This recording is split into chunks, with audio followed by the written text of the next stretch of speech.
Norma Delphin, who has been our whale watch coordinator for since we left the whale watch program. We're honored for her leadership and guidance. And go ahead, Norma. We're happy to have you here today.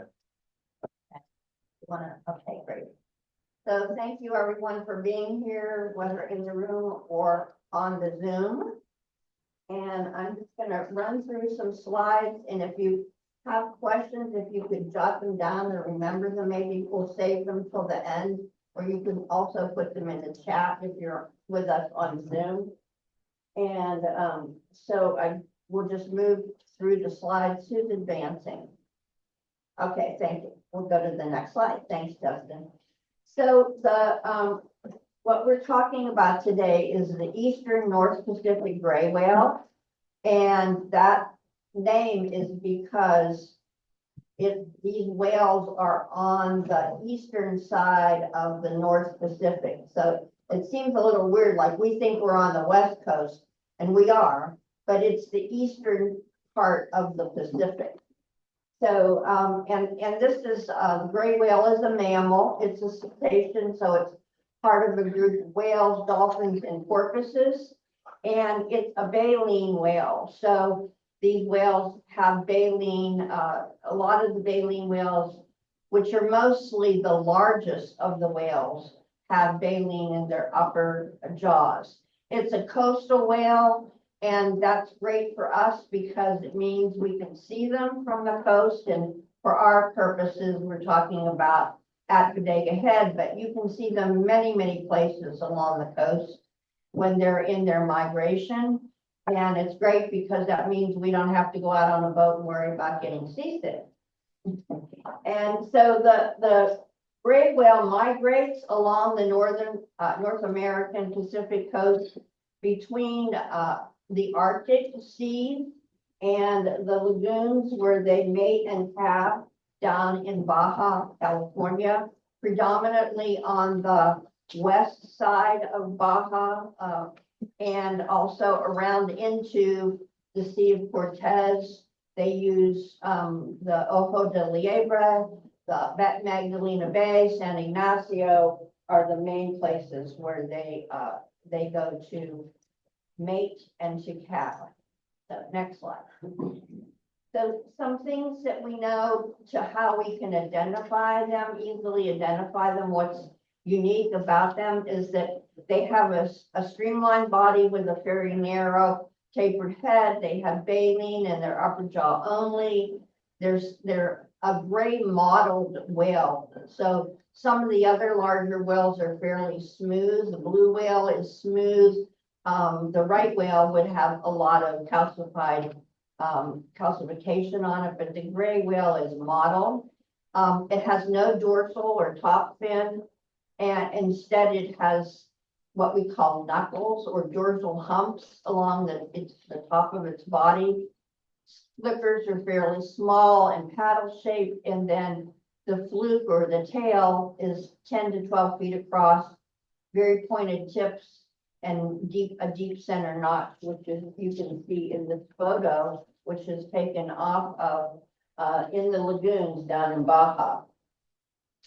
So its size, the males are 45 to 46 feet, and the females are up to 50, 55 feet. And that's because the female carries the calf, so she has to be larger. She's larger than the adult male. The calves, when they're born, are 12 to 15 feet, and they weigh, the calves weigh 1,500 to 2,000 pounds at birth, where the adults can weigh up to 45 tons, and although they average 35. And the calves, they start out small, if you can think 12 to 15 feet, and 1,500 to 2,000 pounds might be small, but they can double their size in about the first year of their life. So they're a slow moving whale. They only swim about 3 to 5 miles an hour. And that means that they're easier to see. So they're not like orcas, they're not like dolphins that zip past you and you don't know that what you're seeing. And their breathing pattern also helps us to see them. They blow about 3 to 5 times in short intervals, 15 to 30 seconds. And then they may dive. Sometimes they'll take a shallow dive, and sometimes they'll take a deeper dive. When they're shallow diving, they'll maybe only be under 2 to 5 minutes, but when they take a deep dive, they can top out at about 15 minutes, so they can disappear from viewing. And their blow is also another identifying feature. It's either bushy or heart-shaped, so that kind of defines the gray whale. And they're covered with barnacles and lice. And the barnacles, one of the reasons that they have so many barnacles on their body has to do with their speed, because they're moving so slowly through the water that the barnacles don't get knocked off as they might with a faster moving whale. The barnacles are a type that is only found on the gray whale, and pretty much the barnacle lives out its life cycle on the whale. So what happens is when the calf is born down in the lagoons in Baja, it's pretty smooth. It's dark gray and almost black. It has no barnacles, but within about the first hour of its life, barnacles crawl up onto the gray whale, embed in the blubber, and pretty much live out their life cycle on that baby, on that whale as it grows. And the barnacles, they're alive. And so what they're doing is they're feeding in the water column as the whale is diving. So their tentacles come out of the center of the barnacle and it feeds in the water column. And the other thing that's unique about this whale is it has two types of lice that are only found on it, where there are other lice on other of the whales. And so all around the barnacles are these lice. And one of them you'll see is named Scamani, and that was named after Scammon, who's a man who was one of the great whale hunters on the West Coast, and then ultimately became a naturalist. So anyway, they serve a function too. They eat the dead skin and perform like a rather sort of a grooming purpose. Next slide. And this is a slide. There you go. So I show the the barnacles and the 3 types of lice that are along for the ride on these gray whales. Just a sort of a summary. So now I'm going to get a little bit into population, and most of the population, the counts come from NOAA, the Southwest Fisheries Science Center, which is down in Granite Canyon in Southern California. And those counts are conducted, and they began in the late 60s, in the mid to late 60s. And it's a shore-based survey, so they're not out on the water. And then they issue annual abundance estimates based on the counts from the shore-based survey and a formula that they use.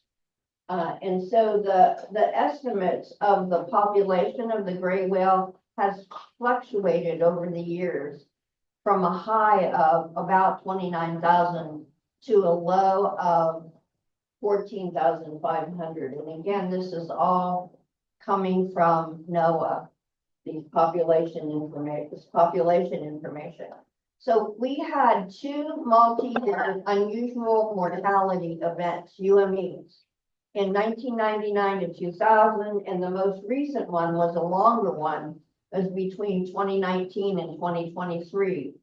And those UMEs contributed to a severe decline in the population abundance.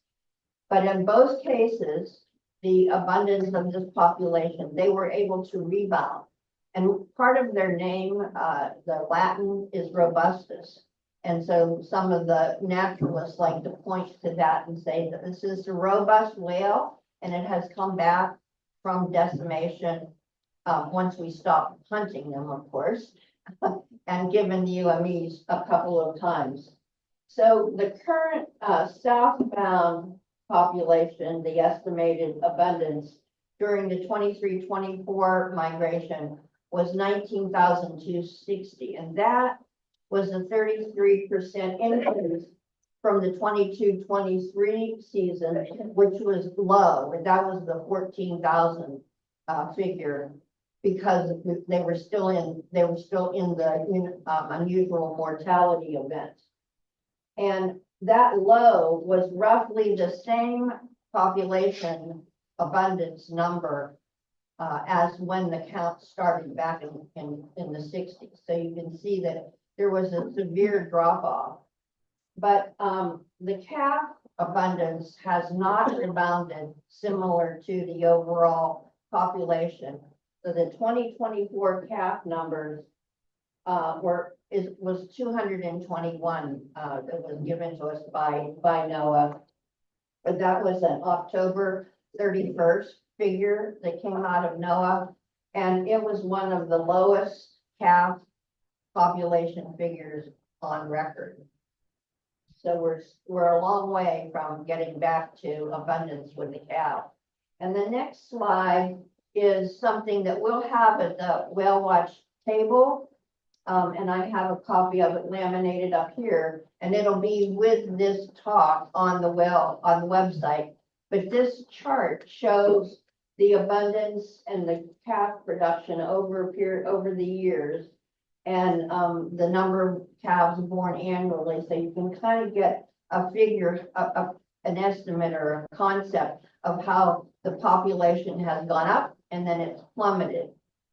Gone up, down, but we're hoping that we're going to see it continue to increase. But of course, that is dependent on what's going on out in the ocean and what's going on in their feeding grounds. So their life cycle is that they reach sexual maturity in about between 5 and 11 years, or when they're large enough to be able to carry, well, for the female, when she's large enough to be able to carry a calf, 36 or 39 feet. Now, the female carries the calf 12 to 13 months. So the female is going to get pregnant on the way down to the lagoons in Baja or in the lagoons in Baja.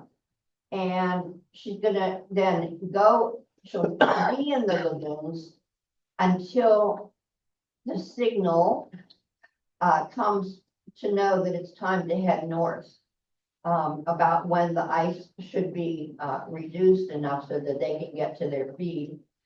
And so the gestation is like 12 to 13 months. That's a pretty long time to carry a calf. Those of you who are in the room who have carried a baby know that 9 months is probably a lot. And so just get this female whale is carrying it several more months, and they have a calf every 2 years or so.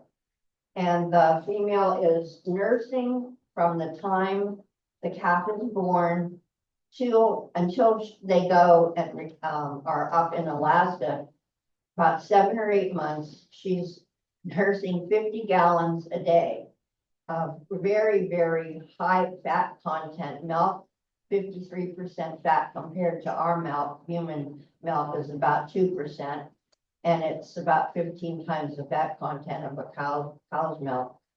And she's doing that, not eating. So from the time, for the most part, from the time they leave Alaska feeding grounds until they go 3 to 5 miles an hour down the whole length of the western United States into the lagoons in Mexico, they don't eat. They are opportunistic feeders, and I will talk about that, but for the most part, they're not eating. And so when the female is going north, she's not eating, but she's feeding the calf, nursing the calf every day, 50 gallons a day.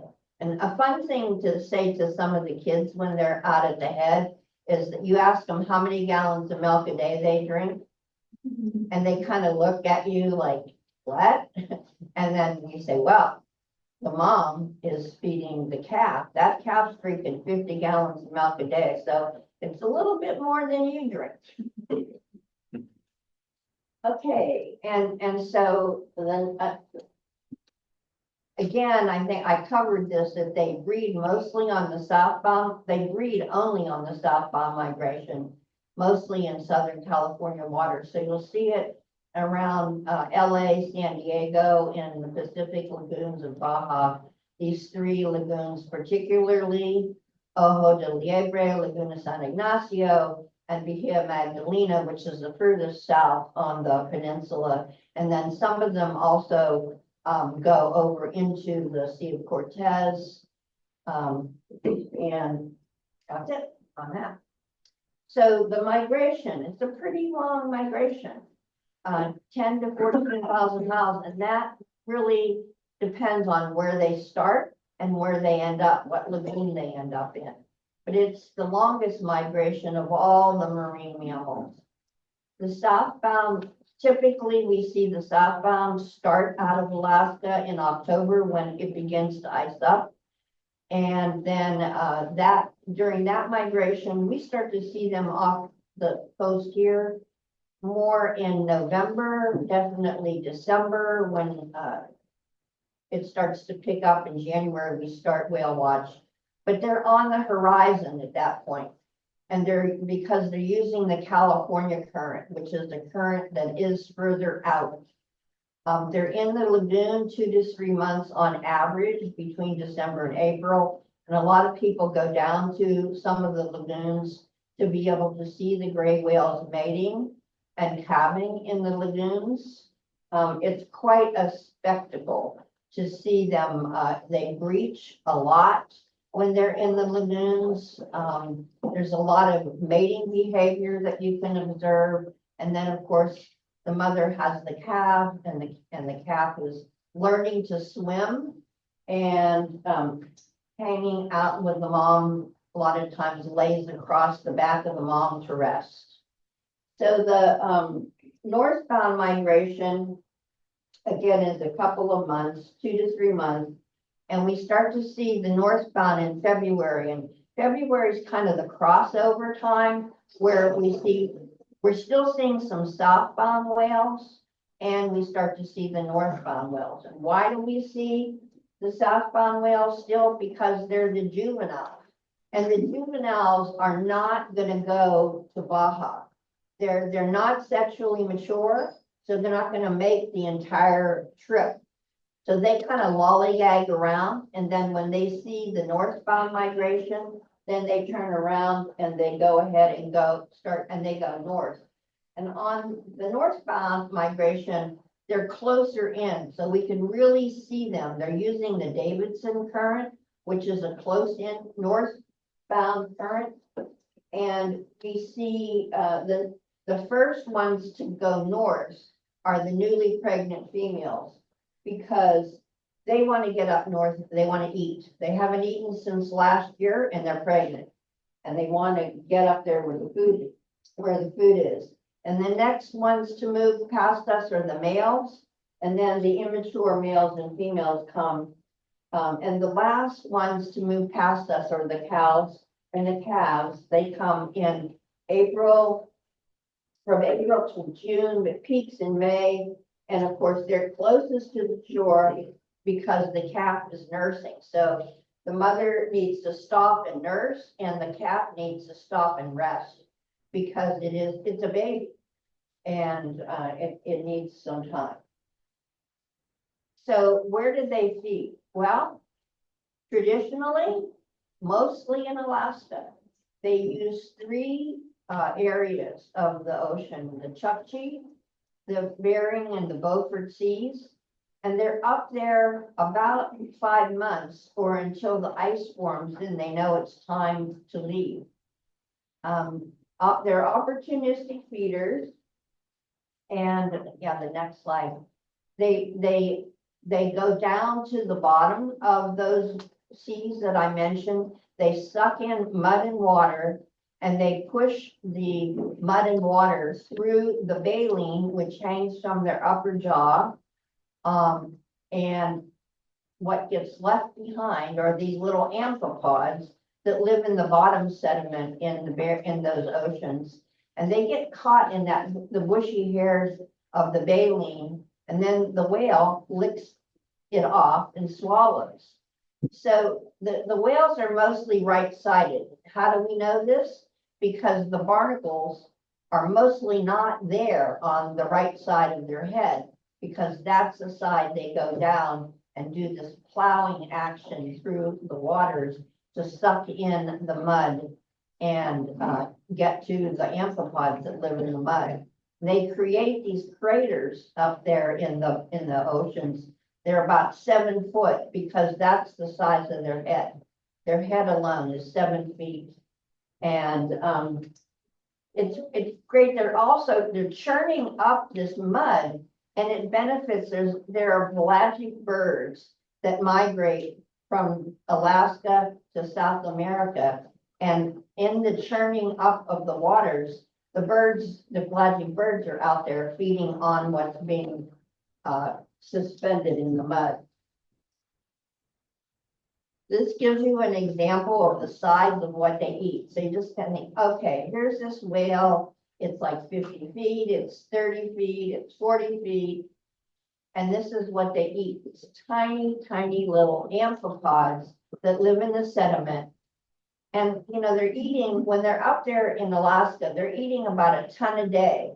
And they're eating 24 hours a day because it's 100, it's always light. They're up there when it's 24 hours of daylight. So as with their migration, where they migrate 24 hours a day, they're feeding 24 hours a day. And the food that they're eating helps them because they store it as blubber, and then they live off of their blubber stores during the migration south and back north until they get to their feeding grounds. And I mentioned, yeah. Before we go to the next slide, I just wanted to share that as a thank you for everyone that joined us in person today, we actually brought in some Antarctic krill and krill crackers. So it's krill with avocado, salt and pepper, and crackers.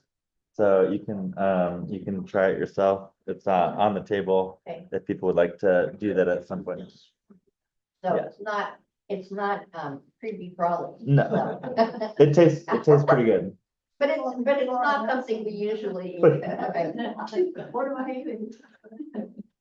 So I mentioned that they predominantly feed in Alaska, but they're opportunistic, which means that they can switch from being benthic to being a pelagic feeder. So examples of things that they eat besides the amphipods are mysid shrimp, the porcelain crab larvae, krill, ghost shrimp, pelagic red crabs, skeleton shrimp, and polychaete worms. And again, there's this picture is from a book that Carrie Newell wrote on her summer resident gray whales along the Oregon coast. She runs a program in Depot Bay, and she has for years. And they're a group of whales that spend their summer feeding in Depot Bay in Oregon. And she's written a book, which I believe may be available. It's available online. It's in its 5th edition now. But you can see some of the sizes of the various prey items that these large whales eat. They're all really, really tiny. So what has happened is because of the changing conditions of the ocean, the whales have begun to feed more opportunistically along the coast as they're migrating. And we have a group of whales that is called the Pacific Coast Feeding Group. About 200, there may be more, that feed between Kodiak Island, which is in this before the Panhandle in Alaska, and Northern California. And John Calabocadis at Cascadia Research has done a lot of work on identifying this phenomenon and identifying what we call sounders, where they're in Puget Sound, feeding there in the summer. And then I mentioned Depot Bay in Oregon, Terry Newell, her research. And then also up in Point Arena, Scott and Tree Mercer and Sherry Goforth, who used to come down and do whale watch with us, they see feeding behavior there in the migration more and more. And also out in the Gulf of the Farallones and in San Francisco Bay. The next slide shows the Pacific Coast Feeding Group, the area, and some of the places that where these whales, that they don't migrate all the way to Alaska. They stay and summer over in areas where they can get to those prey items that were in that slide of the opportunistic feeding. And this kind of shows that opportunistic feeding area. If you go to the next slide, what we started to see, what the researchers with Marine Mammal Center and John with Cascadia and some of the other marine mammal folks have seen is an increased use of the Farallones and San Francisco Bay by gray whales. And that started to happen about 2016, which is about the time, it was during the UME.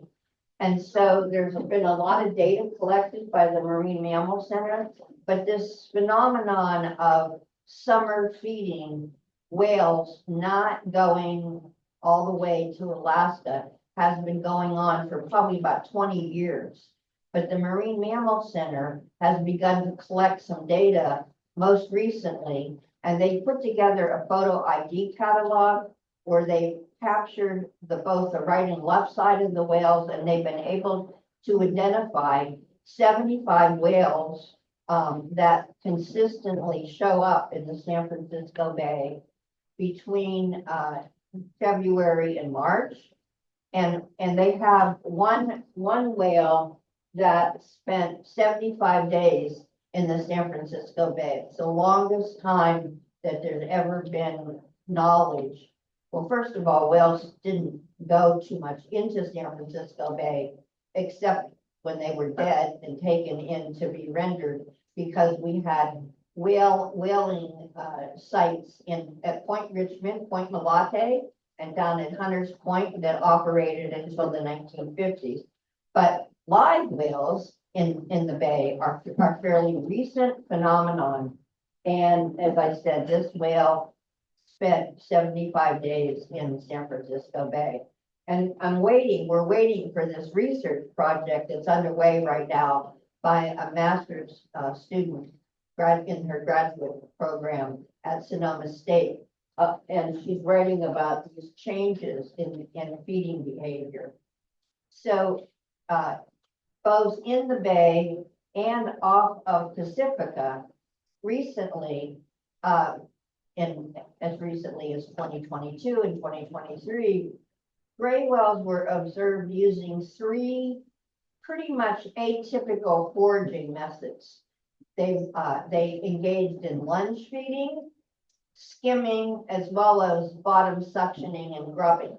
Now, remember, I said that when they're in Alaska, they go down to the bottom sediments, they suck in the mud and the water, and they push it out with their baleen. So that's their predominant way of feeding. But yet, we know that these the over summering whales are pretty much not doing that. And it has to do with the depth of the ocean. But here off of Pacifica, these atypical foraging methods were observed. And so really what we're seeing out there in the ocean and what we're seeing in how the grays are adapting to the warming of the ocean, the changing conditions, and the changing prey availability and their hunger. Because during the UME, the whales, we were seeing skinny whales, and they were so thin because they weren't able to get enough food in Alaska.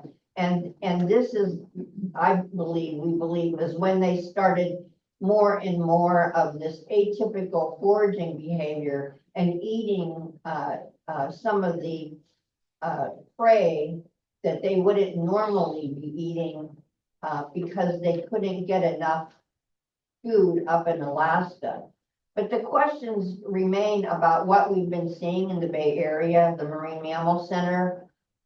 They take their photos off of the Golden Gate Bridge in the Golden Gate, which they spend a lot of time moving through the Golden Gate to get into the bay. But really, the questions remain, are these gray whales, are they feeding in Bay Area waters and doing this atypical feeding behavior that I talked about, the lunge feeding, which is not what they do, and skimming?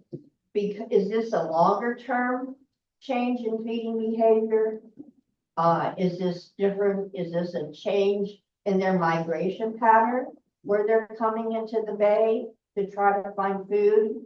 Or what is it? We don't really know, kind of the jury's out.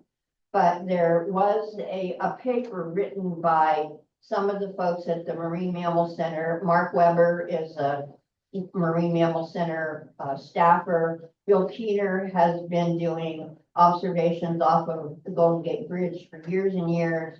Tim Markowitz.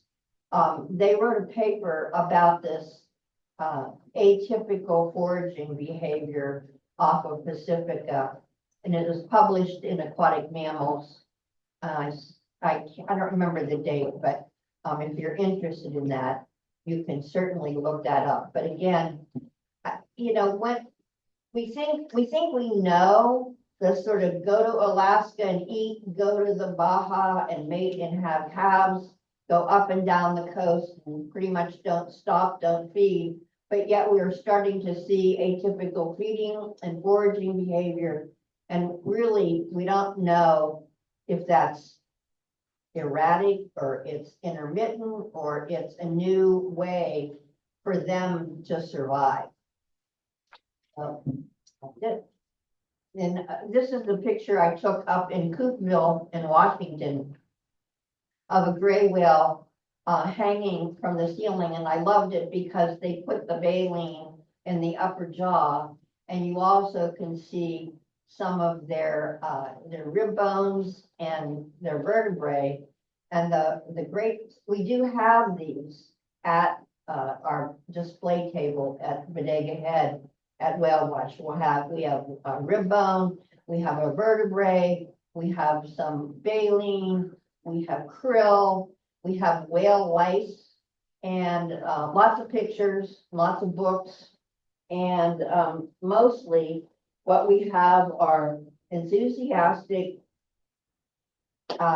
people who volunteer, and we hope those of you who haven't yet will. And if there are whales out there, we'll be sure to see them because we station volunteers up on the top of the head who are very good at sighting the whales, as whether they're out on the horizon using the California current going south, or they're on the Davidson current going north, or they're right there in the water. The mothers and the calves are so close in you think you could touch them. But our volunteers are really good at sighting the whales and helping people to see them. And it's really a great experience because a lot of people come to Bodega Head. They don't even know there's a whale watch program there. They just take the road to the end of the road, and there we are.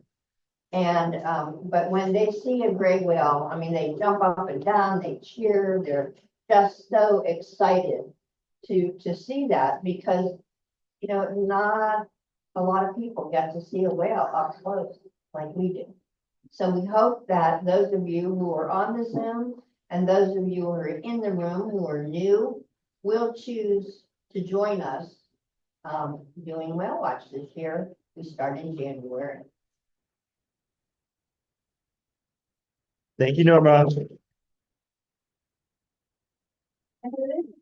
Baleen on the table over there too, if anyone wants to check it out, when we take a little break. Yeah, So, so,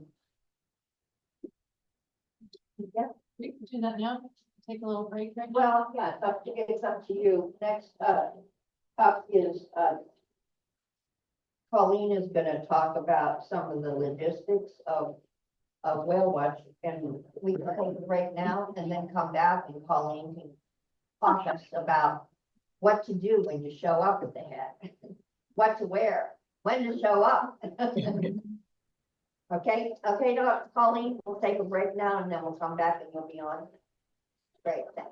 Good, I need Yeah, right. You wanna- Yeah, Did you start it? yeah, Okay. yeah. But I'm asking, is it a problem to pause it? No.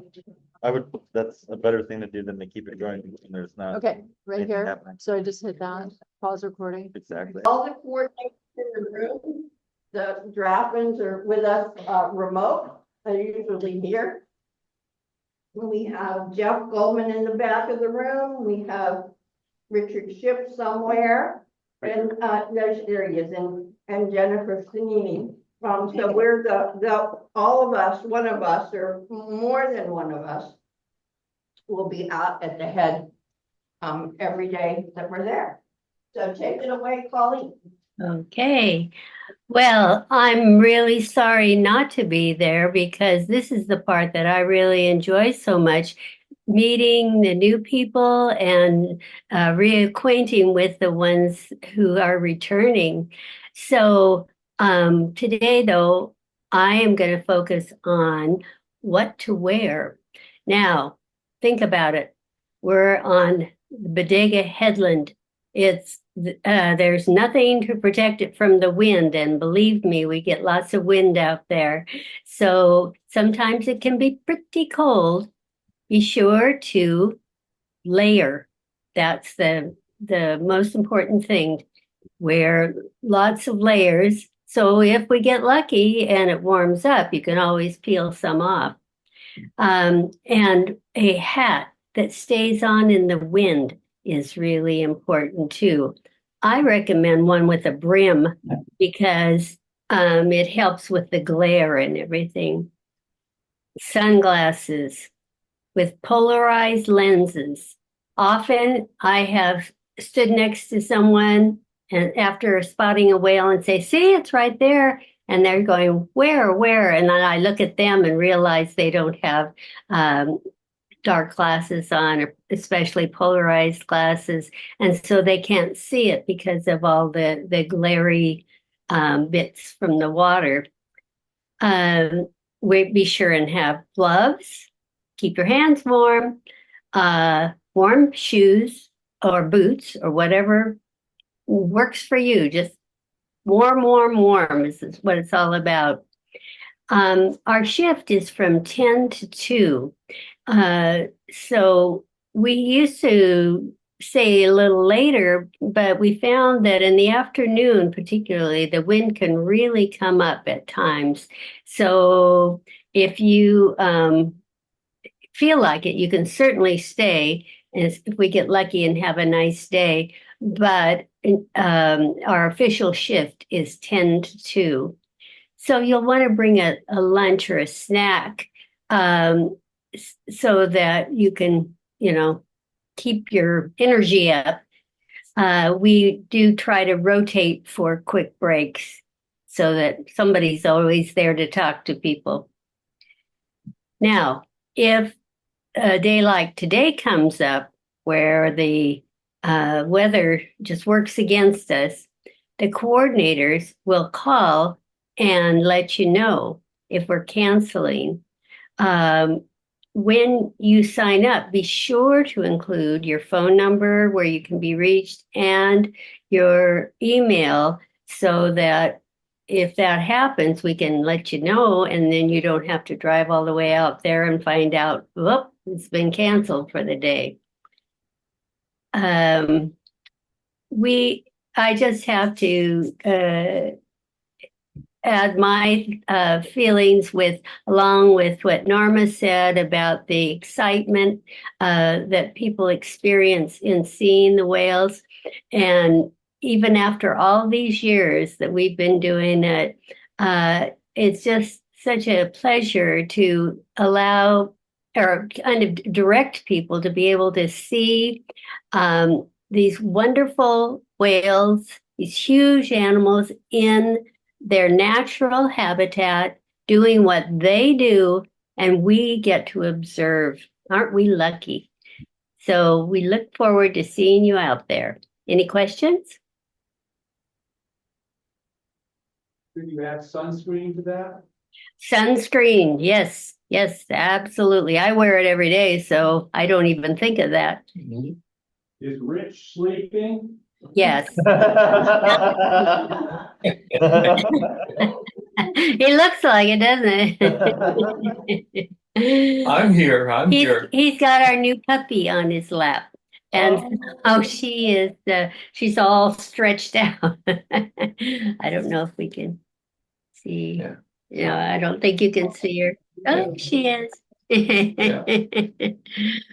All righty. So, okay then.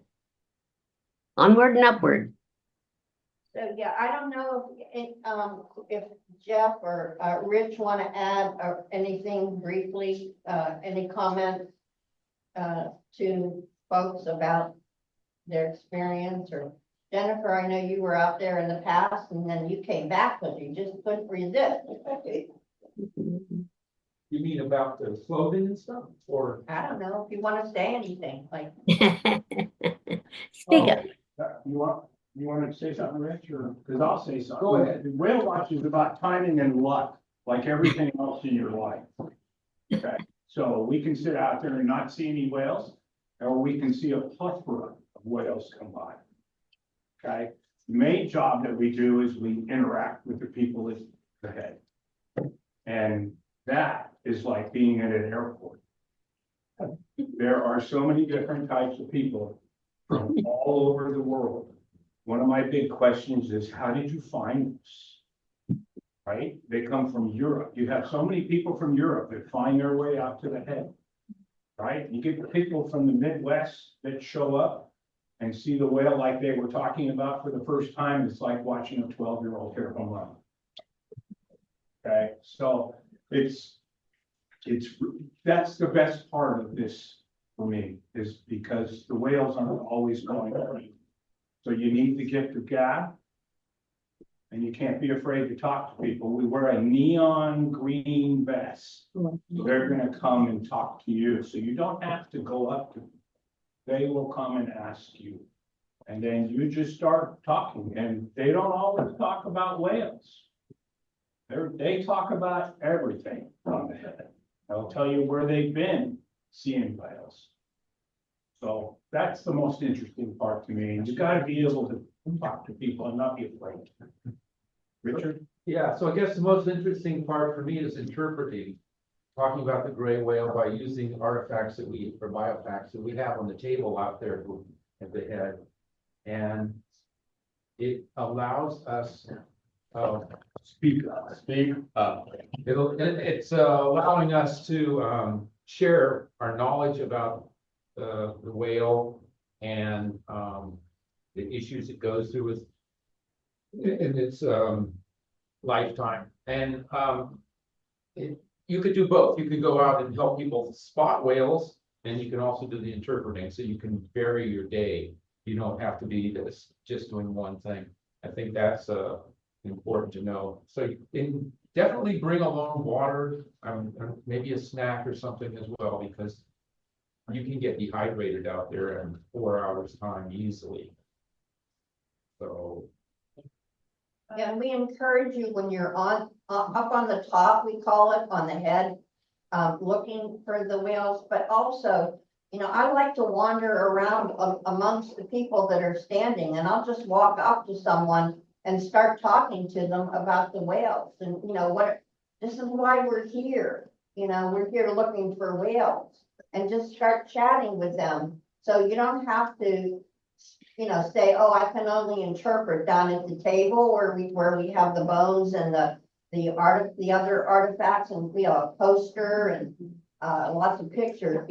But also when you're up on the top, also please talk to the visitors when you're up there, because time can go by and there's no whales going by. But they're looking out on the ocean, and you can interact with them about what they might see besides the whales. There's birds, there's pelagic birds, there's sometimes dolphins, seals, sea lions. It's an amazing place to spend some time. And I'll add to that we also have been seeing fairly regularly humpback whales and occasional blue whales out there, and a minke or two.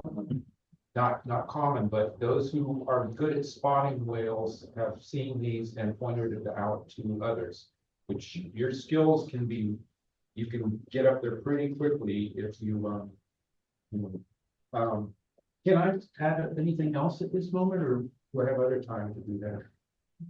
Okay, I think Norma did a really good job of updating her slide presentation. I'm really happy to see that with the latest data on the numbers and stuff like that, because there is a lot of concern about the health of the whales in the last number of years. One of the things I would suggest, if you can, is go online. There's you can just put this on your search engine, Getting to Know Gray Whales, My Lifetime of Research. And it's by David Weller. It's a presentation that myself and a few others of us saw. It was put out by the ACS of San Diego.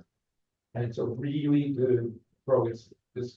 David Weller covers his research over about 30 years, and that's his predominant interest is the gray whale. So it's a really good addition to what Norma has already given you, and it's easy to digest. It's very Weller, Weller. It's Getting to Know Gray Whales, My Lifetime of Research. I also wanted to point out that this is the book that has that with the pictures of other invertebrates that gray whale can eat. And you might be able to find this online. Maybe even going to her she's the University of Oregon. Did she that or? She's in Depot Bay, Oregon. Yeah, she's part of the university. She's an instructor at Evergreen College Inland. And she comes out to the coast on the weekends and spends her summers there. The other thing I would also say is we've got books like this one out there. This is about gray whales, and it's got really fantastic photos in it. So if you're wanting to point something out to children or adults, it has some really nice photos in it. Like this one, there's a gray whale going through kelp, pick up mysid. So it just a really easy to share with people. So we have several really good references out there. Another one that I like to use for identifying different species is this one here. It's got information about what kind of spout each of the Wants to know what I'm doing on my phone. And other things about it. So that's enough. And all of those are on the resource list that's on the website. Everything that he's shown you, Carrie's book and the other books are all listed on the resource list. One other thing to add, and that is binoculars. Binoculars. Very good. Bring your binoculars. Yeah, but not, yeah, you don't need them because you have to get really facile at seeing the spout and getting the binoculars up before it dives or moves on. But they are good to have to like kind of scan the horizon back and forth. And of course, if the mother and the calf is hanging out, it's really great to be able to use your binoculars to see them up close. We don't use scopes. They're worthless unless you really want to look at birds. Then they're fine. Binoculars are great if you have them. Most of the people that we're talking to out there don't have them. So Yeah. if you can't see it without binoculars, Yeah. they're not gonna be able to see it. Right. That's my point.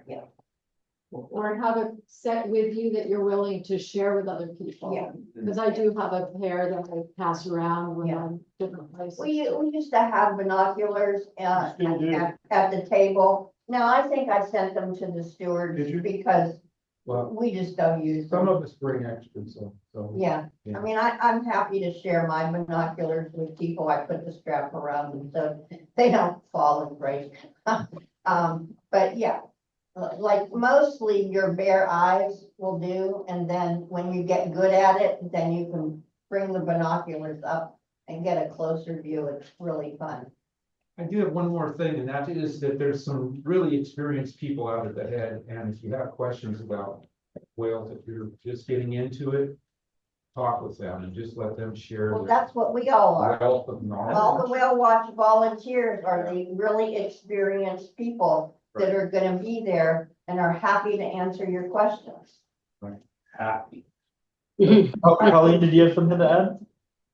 No, I don't think so. Oh, Thank you. And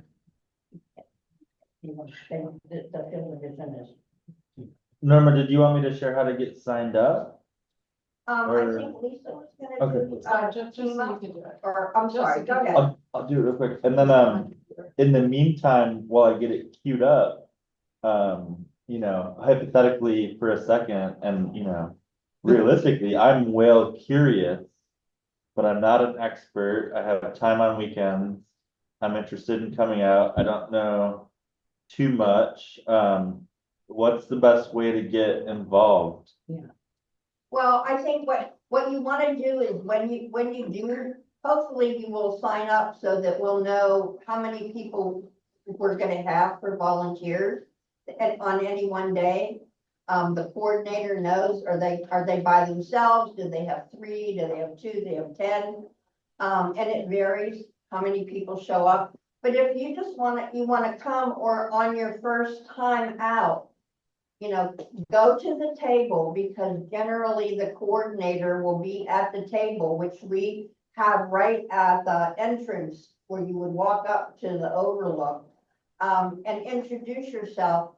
And that person will buddy you up with a veteran. So it's always nice to buddy up with someone who's a returning volunteer, who is knowledgeable, and can help you overcome or answer any questions that might come up, like if you're standing up there on the top and you're talking to someone, or you're standing at the table sharing the baleen and the posters and the whale bones, and you have a question that you're asked that you don't know the answer to.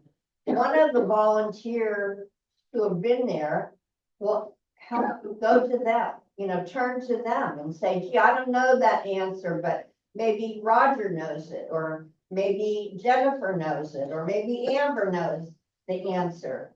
So, never worry about not having the answer. There's always going to be folks there who probably will help you answer public questions that come up. And like, again, I said, just buddy up with a veteran. That's the best way to learn your way around. Thank you, Norma. So I am gonna, Alan had a great question through the chat. Richard shared some great resources. You probably haven't even noticed because we're in 2 universes right now with the Zoom room and real life. Amelia has been sharing the names of the books that folks have been mentioning.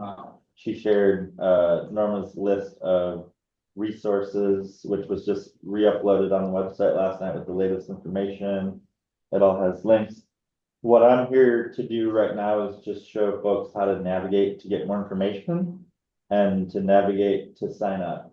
So we use a program called Team Up to sign up. All that you need to sign up to Team Up is the link. Where is the link? It's in our website. It's not the easiest thing to find, but I'll show you a couple different ways to do it. So the first way to do it is to just navigate there from the Stewards of the Coast and Redwoods website, stewardscr.org. You go to volunteer opportunities, Here we go. Sonoma Coast volunteer opportunities. And let me know if I'm going too fast. And then Whale Watch. So this is the main Whale Watch webpage. It's what has all the resources on it. It has the Team Up calendar for signing up. And it has all, all the resources that you mentioned.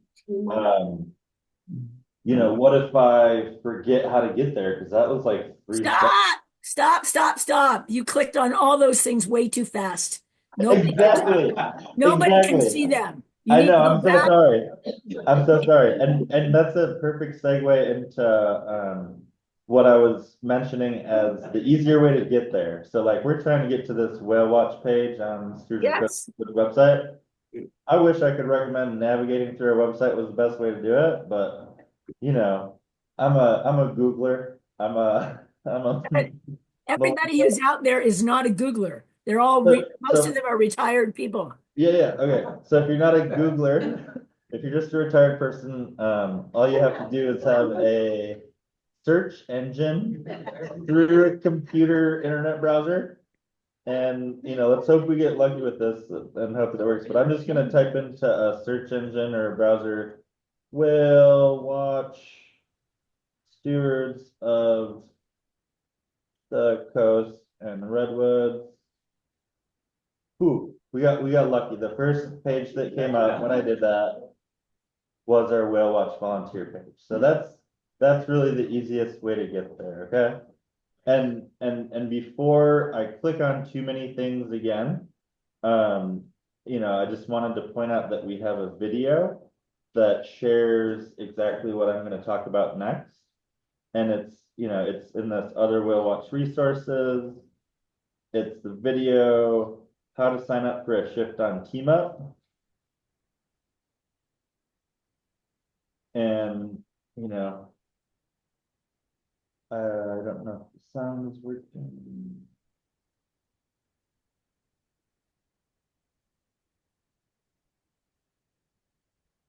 Well, I think we might have a sound inception thing, but this YouTube video will tell you exactly what we're gonna walk through.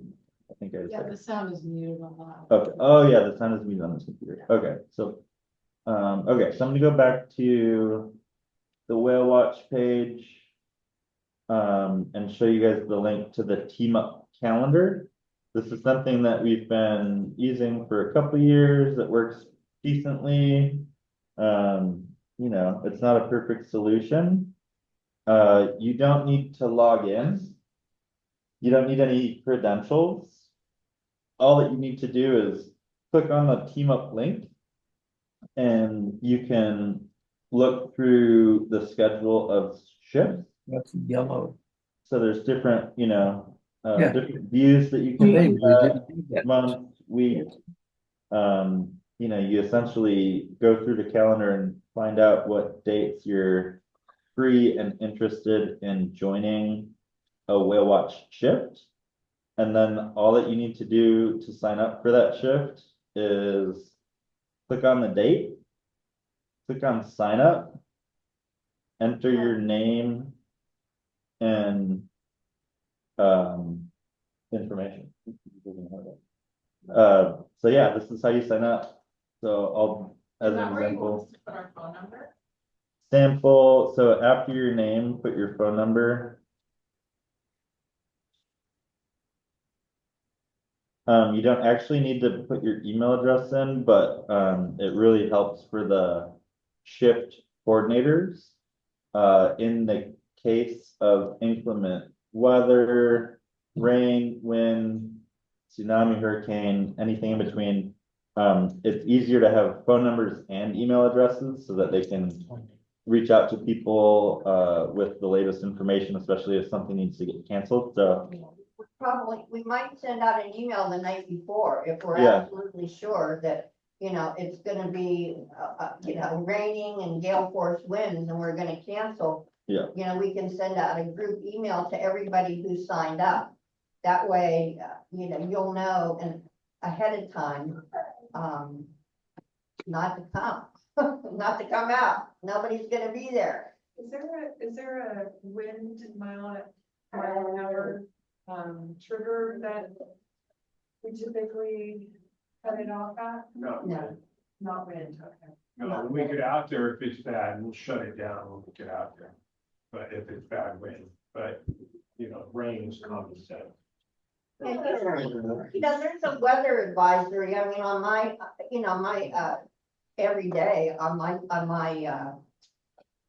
site that I use. I use Bay Area, Bodega Bay Weather Underground. And I'm connected to myself at Sereno Del Mar where I live, but there's one at near Doran. There's multiple locations of Bodega Bay Weather Underground. And often it's right at the top of the screen, it'll say, that there's a alert, a weather alert, or, storm alert. So, kind of, that kind of tells you can look at 10 days out. You can we probably ought to put that on resources, right, to have a look that up. No? So the one drawback to the system is you like right now, because I just signed up, it gives me the opportunity to remove myself. That disappears after a certain amount of time. So if if you sign up for March and then you're invited to a wedding, you can't unsign yourself up. So just email any of us, email anyone from staff, Elise, Beth, Lisa, myself. Norma has some access, but it's easier for us to do it. So just email us and let us know and we can take you off. What we'll do really soon after this training is send out more information for folks so that they can start to get signed up. We'll get our shift coordinators on there so you know who's going to be there when, so that you have an opportunity to shadow. You don't need to know anything. You can just show up, learn, see if you like it, keep coming back. We hope that's kind of the progression of what happened. And it isn't just the coordinators that are the experts, it's folks who have done this for, multiple years. Who are good, or who are resources, like I'll give you an example. On Sundays, Jeremy Nichols and Laura Klein, they come every Sunday and they've been doing it for 20 some years. I consider them not just veterans, but I consider them experts. So, you don't have to go to Richard, you go to them because they're there and they know a lot about, and they've been down in the lagoons too. So, the veterans are there to help you gain the knowledge so that you have more and more comfort level of what you're saying and what you're interpreting. I have one more thing to share before questions related to the tech and setup stuff. After the training today, if you're not already on it, we have something called a Google group. You don't need to be a Googler to know how to use it. We're just gonna sign everybody up after this training and you'll start to get emails from Norma and other folks that are sharing information, hot topics about whales and stuff. And then, as we get into the season kickoff, that's really what we use intermittently to communicate with each other. You can unsubscribe if you like at any time. There's a little footer at the bottom of each message that goes out. So, and besides being with a veteran, we have this available here today on the table. and we have it on the whale watch table at the head. And it's specific gray whale facts. And it's like a summary of pretty much everything I said about the life cycle of the gray whale. So you can take this and put it in your vest when you're up at the head and somebody asks you a question of like, when did they reach sexual maturity? Oh, let me see, 5 to 11 years old. It's like right there, so it's a Let me go get the. gray whale fact card. It's really nice, a really nice reference, so that anybody can carry it in their pocket. And if you leave it in your vest pocket, it's okay, because we have a ton more. We got questions. I didn't mean to. So it's, Thank you, Norman. is it only on the weekends or is it? Oh, during the week? yeah. Officially, only on the week. Yeah. So you can only sign up for a shift on the weekends, 10 to 2, Saturday and Sunday. January to May. You'll find that oftentimes whale watchers will be out there during the week as well. Yeah. It's just a little less, it's not necessarily that it's less formal, but it's not the core time that we dedicate for being there to do education and outreach to the public, which is kind of You're only wearing a whale watch vest yeah. during the official whale watch time, which is 10 to 2. And that has something to do with liability, and that Yeah. you're covered by workers' compensation. Okay. If anything happens to you while you're out there as a whale watch volunteer. So we're only covered by all of that, and we only wear our vests because you can't get into where we store everything except via a coordinator who opens up the room and brings everything out every time, the vests and everything. And they still haven't rekeyed the bathroom, which is Yeah, we're behind the restrooms at the head. If only Yeah. they would fix the leaky roof. But anyway, yeah, Sue. Chair. Yes. Yeah, often people bring a chair because they like to sit, or some people like to sit with their dog on the rocks. Others want a chair. Yeah, chairs are good. Are these book resources, are these from the Stewards Library? No, those Or- are mine. Oh, okay. I don't know. Some books are at the Gender Visitor Center and at Armstrong. Yeah. There are some resources there, some books there, but otherwise you just have to go online and find them. Library. Yeah, Barnes and Noble. And I'd also want to say that if anyone, if using the team up calendar ever feels like, oh, this doesn't quite make sense, we in the office are so happy to help you do that. Or if you're really like, I really don't have a computer and I'm not going to interact with it, you let us know, let Norma know, and we're happy to put you on shifts. And like Justin said, remove you from shifts. So when we send out the email at the end, you'll have contact information for us. So please don't let that be any kind of preventing you from wanting to participate. Yeah, and anyone can go to Team Up to see who you're gonna be with that day, before you head out. How many people are gonna be there, and if you know, who you're gonna be with, you've volunteered with them before.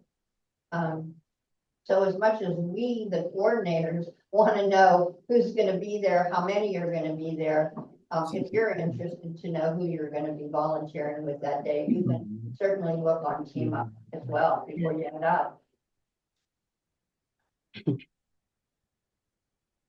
Any questions in the chat that we missed? And we don't have a ranger today. Do you want to do a quick ocean safety? I can, yeah, okay. You Well, can- usually we have one of the rangers come or lifeguard come and give a safety talk up at the head. And generally, they're gonna tell you about how to contact and call in an emergency, not to call 911, but that'll route you through Sacramento. We may prefer to go direct to the ranger station, although it's not always staffed. But the ranger will also tell you that, we have had emergency response out there. We have had people get hurt, fall, faint, you know, and one of the key places that's kind of dicey is right off of the head. They're at the end of the parking lot or at the beginning of the parking lot, however you want to think about it. On the right-hand side, there's some picnic tables there, and there's also a series of steps that go down to the beach. And people like to go down. It's a little pocket beach. It's like it's protected, but it is subject to wave surge. And people like to climb around on the rock out there. There's some rocks that project out into the ocean. So it is kind of dangerous. And we try to have people, and the ranger will say, you know, probably not a good idea to climb around out there on the rocks. Yeah, and I would just add too, we have a laminated sheet that has it has contact information for different types of things. The most important thing to know, emergency 911, emergency 911. It's a dangerous place, slippery rocks, there's waves, there's no, barricades to prevent people from running off the cliff. They do rescues out there. Sometimes people will try to surf the channel. Your role as a volunteer is education and outreach. It is not to do law enforcement. It is not to do safety enforcement. That all being said, we invite people to, as part of the outreach and education, there's a lot of people that come up to the head that have no idea, they have no clue what they're doing, what they're encountering. So please do feel free to share general, safety information to help mitigate them from encountering hazards. And then the other thing that you'll encounter from time to time too, and this is a really tragic one when it happens out at Bodega Head, is things like drones. So we have a drone brochure. We have all the resources. You can give somebody the brochure and say, hey, just wanted to share this with you. You're not allowed to fly drones here without a permit. And would please ask that you follow the rules politely. You're not enforcing the rules. You can ask, inform. And then if there is an instance that people are willingly disregarding information that you're sharing or willingly disregarding rules, whether or not you want to interact with them, you don't need to interact with them related to the rules. The role of a volunteer is not one of enforcement. That's the instance where you'd want to call the Northern Communication Center, which is on that laminated sheet of paper. And when you do that, before you call, think about what is it that the rangers need to be able to do anything about this. A physical description of the person, color of their hair, what they're wearing, what, their vehicle, information about their vehicle, time. It's really unfortunate that the standards for marine mammal protection when it comes to enforcement is so high because it's federally regulated. So marine mammals are protected under federal law. So to prosecute a case where somebody's like harassing a marine mammal, you need really good information and description. So just try to keep that in mind as you, think about this type of stuff. And, again, that's not the job. That's just a little bit more information for the people that are interested and want to get into that stuff and that are open to engaging in. Yeah, if I can just add, that there are no dogs allowed on the head, out on the trails. And what you're gonna see is people go out on that trail with their dogs all the time. They walk right past a sign that says no dogs with a slash through it. It's not our job to go running after somebody and say, you can't have your dog out there, you know? Nor does it make sense to call a ranger to come and intercept someone with the dog. You know, the rangers and the lifeguards are in charge of 20 miles of coastline. You know, they may be up at Jenner Headlands. You know, you're not gonna call them down because somebody has a dog out, you know, walking the trails. So, you know, you really need to think about, why are you calling 911? Is it because someone fell over the cliff? Someone fell and twisted their ankle, broke their leg? You know, what are you asking them to come there for?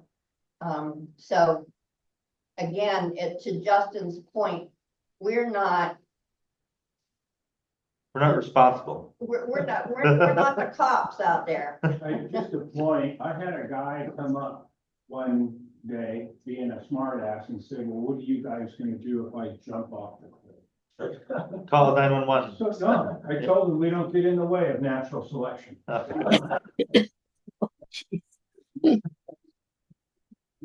We're not the cops out there. Approach that I've found helpful when I see somebody with a dog on a leash at Go Rock is I go up to them and say, hey, I love dogs and I'm not a cop. I just want to share with you that the fine is $400. They appreciate that. They don't get mad. If you make it clear, you're not telling them what to do. You're trying to save them from a horrible ticket. Probably. And we have nice brochures that say, where can I take my dog? Right. There are many beaches where you can take your dog. There's so And a lot of people, they'll walk right up to the barrier and say to you, can I take my dog up there? Well, yeah, on the top of the head where we stand to watch for whales, absolutely. It's just out on the trails where there's wildlife and their scent being left has a negative impact on the wildlife out in the wild area, if you will, that you don't want them to have their dogs. But you know, a lot of people, they're really good. They'll say, can I take my dog up there? And a lot of them will. Well, all right, but you know, that's neither here nor there. there's a lot of deer. Out there. A lot of wildlife. Any final questions, or are you ready to?